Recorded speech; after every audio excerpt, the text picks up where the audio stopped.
अष्टावक्र गीता प्रवचन के 8वें भाग को प्रारंभ करते हैं। अष्टावक्र मुनि राजा जनक से कहते हैं, यदि देहम पृथक कृत्य चिति विश्राम्य तिष्ठसि। श्लोक की व्याख्या करते हुए, समझाते हुए पूज्य स्वामी श्री अखंडानंद सरस्वती जी कहते हैं, पहले यह बात कही थी कि देह को अपने से अलग कर दो। अलग कर दो माने ऐसा नहीं कि देह को छोड़ दो, काट दो, मार दो। आपके सामने एक घड़ा रखा है, आप मन ही मन घड़ा और मिट्टी दोनों का अलगाव करो। घड़े के नाम रूप को अलग करके देखो कि क्या है। घड़ा फोड़ने की आवश्यकता नहीं, उसका बड़ा पेट बना रहने दो, उसका छोटा सा गला बना रहने दो, उसमें पानी भरने की जगह रहने दो। मन हो तो पानी भरकर रखो। इससे कोई मतलब नहीं कि घड़े में पानी है कि दूध है कि शराब है तो रहने दो। अच्छा, घड़े का पेट बड़ा भी हो सकता है, छोटा भी हो सकता है, गला उसका पतला भी हो सकता है, सुराही नुमा। हमारा घड़े के आकार से और उसमें क्या भरा हुआ है उससे मतलब नहीं है। इसमें जो माटी है उसकी हम पहचान करवाना चाहते हैं। एक और बात है, यदि आप ऐसे देखेंगे कि माटी से घड़ा अलग है, अगर कोई ऐसा समझता हो तो माफ करना भाई, यह विवेक नहीं है, यह बेवकूफी है। मिट्टी से घड़ा कभी अलग होता ही नहीं। घड़े का जो नाम रूप है उससे अलग मिट्टी होती है। आत्मा से अलग ईश्वर, हिरण्यगर्भ, विराट, विश्व, तेजस, प्राज्ञ, ये सब होते ही नहीं, क्योंकि आत्मा की ही सत्ता से इनकी सत्ता है और आत्मा की सिद्धि से ही इनकी सिद्धि है। तो यह देह से अपने को अलग करना है। देह के साथ दो चीज लगी हुई हैं, एक विकार और एक संस्कार। विकार क्या है? यह जो हड्डी, मांस, चाम का पुतला है, यह तो पंचभूत का विकार है और इसमें ब्राह्मणपना, सन्यासीपना संस्कार है। सुपारी का सुपारीपना तो पंचभूत का विकार है, लेकिन उसमें जो गणेशपना है वह पंचभूत का विकार नहीं है। वह तो ब्राह्मण के द्वारा एक विधि से मंत्रोच्चारण करके एक संस्कार है कि ये गणेश हैं। इसलिए सुपारी रहते उसमें गणेश नहीं थे और गणेश को लाया गया, बैठाया गया, पूजा की गई, फिर गच्छ गच्छ ऐसा कर दिया गया, माने विसर्जन कर दिया। तो जिसका आवाहन होता है उसका विसर्जन होता है, और जिसका आवाहन नहीं होता उसका विसर्जन भी नहीं होता। तो सुपारी पने का आवाहन होगा, न विसर्जन होगा, लेकिन गणेश पने का आवाहन होगा और विसर्जन होगा। परंतु सुपारी में जो नाम रूप है वह बीज मूलक है, सत्ता मूलक नहीं, क्योंकि सत्ता तो सुपारी में भी होती है और अंगूर में भी होती है, लेकिन अंगूर का गुण, स्वाद, शक्ल, कोमलता दूसरी है और सुपारी का गुण, रूप, नाम दूसरा है। लेकिन पंचभूत की दृष्टि से अथवा सत्ता की दृष्टि से दोनों एक हैं। प्रकाश की दृष्टि से दोनों एक से ही प्रकाशित होते हैं। दोनों का प्रकाशक आत्मदेव ही है। अष्टावक्र मुनि आगे कहते हैं, न त्वं विप्रादिको वर्णो नाश्रमी नाक्ष गोचरः। इसको समझने से पहले एक बात समझो। देखो, आपके घर में जो कुछ होता है उससे हमारा कोई मतलब नहीं है, हमको मालूम भी नहीं है। यदि किसी के ऊपर कोई बात घटती है उसको अपने ऊपर नहीं घटाना चाहिए। वह तो एक विवेक हम आपके मन में जागृत करना चाहते हैं कि आप में स्वयं इस दिशा में विचार करने का सामर्थ्य आए। अब किसी किसी का तो प्रेम अपने बच्चे से ज्यादा कुत्ते से होता है। रोते हुए बच्चे को आया कि गोद में दे देते हैं कि तुम इसको संभालना, और खुद कुत्ते को अपनी मोटर में लेकर घूमने के लिए निकल जाते हैं। तो अपने बच्चे से ज़्यादा प्रेम करना कि कुत्ते से ज़्यादा प्रेम करना, यह तो संसारी लोग अपने विवेक से समझेंगे, तब उनको मालूम पड़ेगा, दूसरे के विवेक से काम चलेगा नहीं। अब अष्टावक्र मुनि की बात समझते हैं। न त्वम विप्रादिको वर्णो आश्रमी। देखो, यह जो प्रकृति का विकार है, रूप, यह देह है। इस देह में ब्राह्मणत्व का आधान किया गया है। आपके संस्कार को ठीक करने के लिए, आपके भाव को ठीक करने के लिए, आपके वेद पाठ को ठीक कराने के लिए, गायत्री की उपासना करने के लिए, शुद्ध सदाचारी होने के लिए एक साधन है। अब जहां आपको एक देह से ऊपर उठकर सत्य से एक होना है, ज्ञान से एक होना है, आत्मा से एक होना है, वहां इस ब्राह्मणत्व को देह में डाल दीजिए। आपके साथ इसका संबंध नहीं है। इसको एक मनुष्य आकार शरीर में डाल दीजिए। न आश्रमी, यह आश्रमीपना भी आरोपित ही है, क्योंकि जहां पर अवधूत का वर्णन आता है, अब से 40 वर्ष पहले मैंने जीवन मुक्ति विवेक पढ़ा होगा, तो उसमें नारद परिव्राजकोपनिषद की एक श्रुति उद्धृत की हुई है। अवधूत को कैसे रहना चाहिए? बोले कि यथा जात रूप धराहा, जैसे पैदा हुआ था वैसे ही रहे, माने आदि में जैसा अंत में वैसा। मरने के समय मनुष्य को कैसा होना चाहिए? जैसे सरल चित्त बालक होता है, नंगे हैं कि कपड़ा पहने हैं इसको माँ जाने, बच्चा नहीं जानता है। और दूध पीना चाहिए कि कड़वी नीम की दवा पीनी चाहिए, इसको भी बच्चा नहीं जानता है, माँ जानती है। यथा जात रूप धराहा, निष्कपट, सरल, बिना आडंबर का दिगंबर है, वही मनुष्य की अंतिम अवस्था है। तो आश्रमी और वर्णी, आश्रम साधन के दृष्टिकोण से होता है। गुरु की सेवा की प्रधानता से ब्रह्मचर्य आश्रम है। माता पिता पत्नी पुत्र आदि की सेवा के अभिप्राय से गृहस्थ आश्रम है।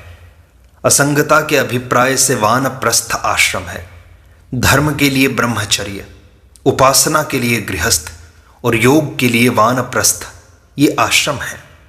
वानप्रस्थ में पत्नी साथ है, परंतु भोग का संबंध नहीं है।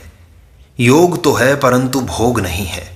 और अद्वैतता की दृष्टि से संन्यास आश्रम है, वहां पत्नी साथ नहीं है। तो अष्टावक्र मुनि कहते हैं, आप कोई भी आश्रमी नहीं हो। भला हम ये वर्णी आश्रमी क्यों नहीं है? इसका कारण बताते हैं। कहते हैं, नाक्ष गोचरा, माने किसी खुर्दबीन से, दूरबीन से आंख में अगर 10 लाख अथवा 10 करोड़ गुना दिखाने की ताकत आ जाए और 10 करोड़ गुना कम करके सूक्ष्म को दिखाने की ताकत आ जाए, लेकिन अगर आंख ही न हो तो आपकी मशीन क्या करेगी? मशीन बेकार। ईश्वर की बनाई मशीन अगर आपके पास न हो तो कौन सी मशीन चलाओगे?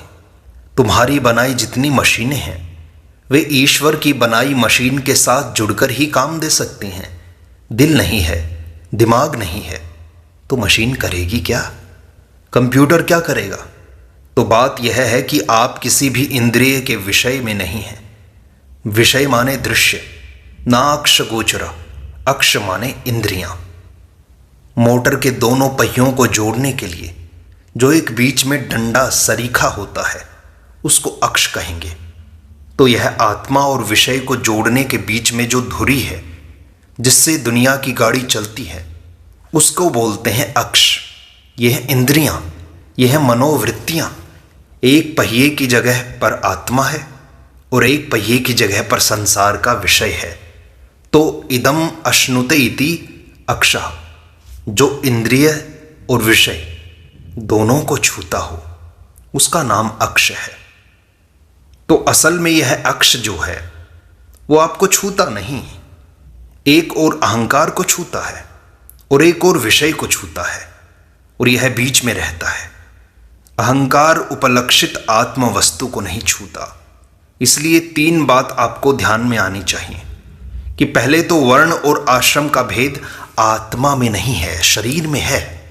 वर्ण और आश्रम यह हुआ पक्ष, ये आप में है कि नहीं यह प्रश्न हुआ, और आप नहीं हैं, यह निर्णय हुआ। और इस निर्णय का हेतु क्या है? क्योंकि आप अक्षगोचर नहीं हैं, यह हुआ हेतु, कारण। वर्ण और आश्रम उसमें होते हैं जो इंद्रिय का विषय होता है, और आप इंद्रिय, मन, बुद्धि, अंतःकरण के विषय नहीं हैं, इसलिए आप में वर्ण और आश्रम नहीं है। अब इसका फल देखो। इसके निष्कर्ष में 3 बात निकली: असंगोसी, निराकारो, विश्व साक्षी, सुखी भवा। साहित्य में इसको अधिकरण बोलते हैं। विषय क्या है, उसमें संशय क्या है, उसमें वादी क्या कहता है और प्रतिवादी क्या कहता है, और निर्णय क्या है। ये 5 विषय होते हैं। एक घड़ी है, यह विषय हुआ। एक कहता है कि ये मेरी है, यह वादी हुआ। दूसरा कहता है कि इनकी नहीं, मेरी है, यह प्रतिवादी हो गया। पूर्व पक्ष का उत्तर पक्ष आ गया। जज ने बयान सुनकर फैसला दे दिया कि असल में यह घड़ी किसकी है। इसको अधिकरण रचना बोलते हैं। हमारे पूर्व मीमांसा और उत्तर मीमांसा दोनों में सब वस्तु का इसी ढंग से प्रतिपादन होता है। अब आपको फल सुनाते हैं कि क्या निकला। असंगोसी, निराकारोसी, विश्व साक्षी असी। जब तुम इंद्रिय के विषय नहीं हो तो एक फलितार्थ यह निकला कि तुम निराकार हो। इंद्रिय का जो विषय नहीं होगा उसमें आकार कहां से आएगा? आकार तो इंद्रियों से ही दिखाई पड़ेगा। माने तुम ऐसी सत्ता हो, तुम ऐसे सत हो, तुम ऐसे है हो जिसमें कोई आकार नहीं। यही नहीं, तुम ऐसे चेतन हो जो सबका साक्षी है, विश्व साक्षी। जब तुमको यह मालूम पड़े कि हम अपने मन के साक्षी हैं, अपनी इंद्रियों के साक्षी हैं, अपने देह के साक्षी हैं, तब तक मानो तुम्हें विवेक नहीं हुआ। तुम स्वप्न के साक्षी हो, निद्रा के साक्षी हो, जागृत के साक्षी हो, पर एक ही शरीर में ना। अरे भाई, एक ही शरीर में क्यों बैठे हुए हो? यही जो अहंकार के भाव के साथ साक्षी का संबंध है, यह आपको ज्ञाता बना देता है, यह आपको अहंकार के साथ जोड़ देता है। आप एक ही शरीर के साक्षी क्यों हो? आप तो विश्व के साक्षी हो। तो निराकार माने ऐसा सत जिसमें किसी आकृति की उत्पत्ति नहीं होती। आकृतियां भासती हैं, और ऐसा भान जिसमें अनेकता नहीं होती।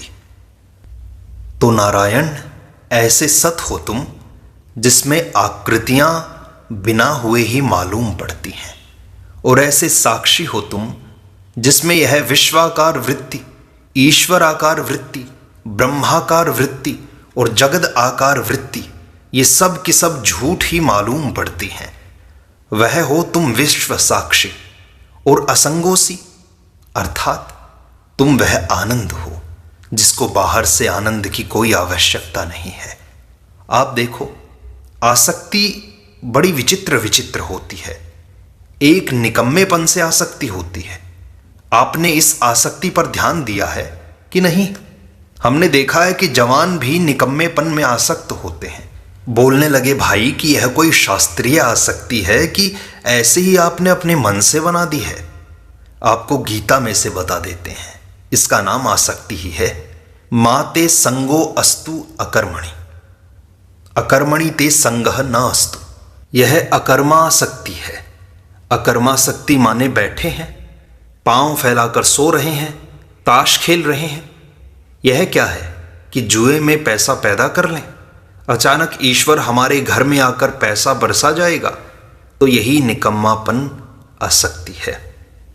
अब देखो, एक कर्म में आसक्ति होती है तो कर्म में 2 तरह की आसक्ति होती है। एक तो इस काम को हम पूरा करके छोड़ेंगे, और दूसरा काम कोई भी हो हम तो करते ही रहेंगे, शांति से नहीं बैठेंगे। एक भोगासक्ति है, यह भी 2 तरह की होती है। हम इसी विषय का भोग करेंगे, हम इसी पुरुष अथवा स्त्री का भोग करेंगे। और एक इंद्रियासक्ति है। यह क्या है? बोले कि चाहे कोई भी पुरुष हो या कोई भी स्त्री हो, हमें तो भोग चाहिए। दोनों में फर्क है। आपके ध्यान में आ गया? इंद्रियासक्त जो है वह पामर है, और जो नियत विषयासक्त है वह विषयी है। पामर तो पशुवत ही है कि हमको तो बस भोग चाहिए, कहीं से मिले, भले ही किसी से भी मिल जाए। हमको तो दही बड़ा खाना है, चाहे वह चोरी का हो, घर का हो, खरीदा हुआ हो, चाहे किसी ने खाकर पत्ता फेंक दिया हो। एक ने कहा कि नहीं, दही बड़ा तो खाएंगे, बहुत अच्छा लगता है, लेकिन जब हमारे घर में बड़ी पवित्रता से बनेगा तब खाएंगे। तो दोनों दही बड़ा खाते हैं, लेकिन पहला पामर है और दूसरा विषयी है। तीसरा कहेगा कि बाबा बड़ा घर में बने तो क्या, जब तक भगवान को भोग नहीं लगेगा और सबको नहीं बटेगा तब तक हम नहीं खाएंगे। वहाँ प्रसाद पर दृष्टि चली गई। आजकल तो साधना का नाम हिप्पी टाइप हो गया है। चाहे जिसको छुओ, जिसको धक्का दे, जिसका भी आलिंगन करो, जिसको चूमो, जिसको चाटो, बोले कि यह साधन हो रहा है। साधन का अर्थ होता है अपने जीवन को संस्कृत बनाने की दिशा में अग्रसर होना, अपने को संस्कार युक्त बनाना। तो नारायण, आनंद के लिए दूसरे विषय की अपेक्षा न रखना, इसका नाम है असंगता। यदि दूसरे विषय की अपेक्षा रहेगी तो संग हो जाएगा। आनंद के लिए आत्मा के सिवाय दूसरे किसी वस्तु की आवश्यकता न रहना, इसका नाम है असंगता। यह आनंद रूप में आप स्थित हो गए, और निराकार मानो सदरूप में स्थित होना। आप अपने को शरीर मत मानो, निराकार हो गए और विश्व साक्षी माने चिन्ह मात्र हो गए। और चूंकि तीनों तीन नहीं हैं, इसलिए आप अद्वय हैं। आप निराकार, सत, असंग, आनंद और साक्षी चेतन और अद्वय, अतएव ब्रह्म हैं।